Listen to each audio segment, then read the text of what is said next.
Okay, so let's go to actually, as we're talking nice, let's talk about the nice Grammys and trying to write a something that's not going to upset anybody. I mean, did that affect the tone of the Grammys that you were the writer for? The week before, there was an incident where I believe, I don't know if you heard about this, but there was a an incident with a comedian and an actor, a little to do thing going on there. So did that affect? Was there a discussion? I'm sure there was, but There definitely was a discussion, and I definitely think our opening act made us look really good by comparison in terms of, at least in terms of that being, and 100%.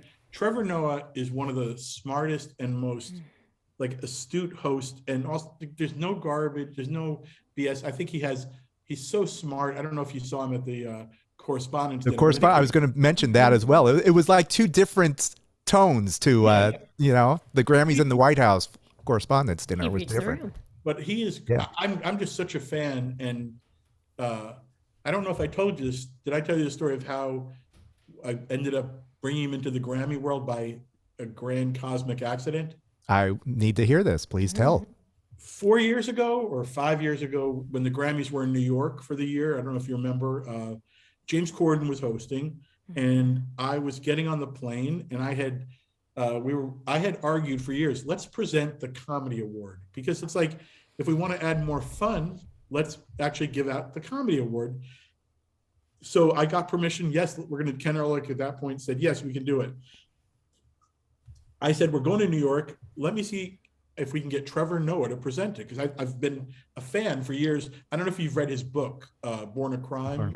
Yeah. I love it, and that's not a funny book, but it's a brilliant book. So I'm just a stone cold Trevor Noah fan. So I called his publicist and said, "Is there any way Trevor could do it?" And they said, "I'm sorry, we checked. He's in Florida this weekend doing a gig. He can't."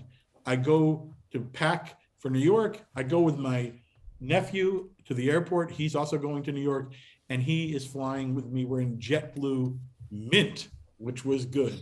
But when we got to the airport, he goes, "You want to sit together?" I go, "No, I'll just take wherever they sit me with," because I was hoping to sleep and not talk family. I see my family a lot, so I was okay with taking random stranger.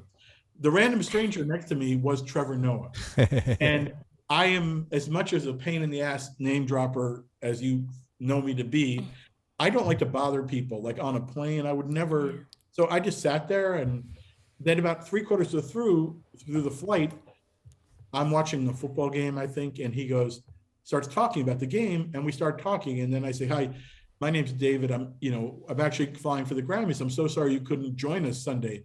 And he went, "What?" I said, "I'm so sorry you're not available to present the comedy award at the Grammys." He goes, "The hell I'm not."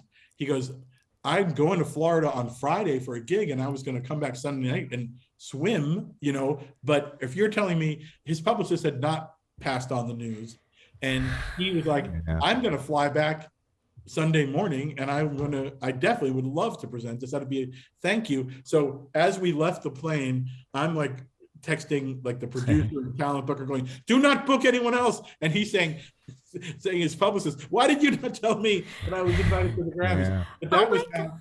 and that's how he came into Grammy world. And now the last couple of years, I have just so loved working with him and his team. It's just been, they're perfect. And listen, I'm lucky. I've done it. It's 21 years. The grand total, I've only worked with great people. It's been Jon Stewart at first. Then it was Queen Latifah for a year. Great. It was nobody for 3 years. I think it was unhosted. And then it became, I'm sorry, LL Cool J, James Corden, and Trevor Noah now. So it's just been all people I just love. But I have to say, Trevor is just, I love, especially for the year we had no audience at all. He had a kind of ability to narrate an evening that I've never seen anyone do better. He's just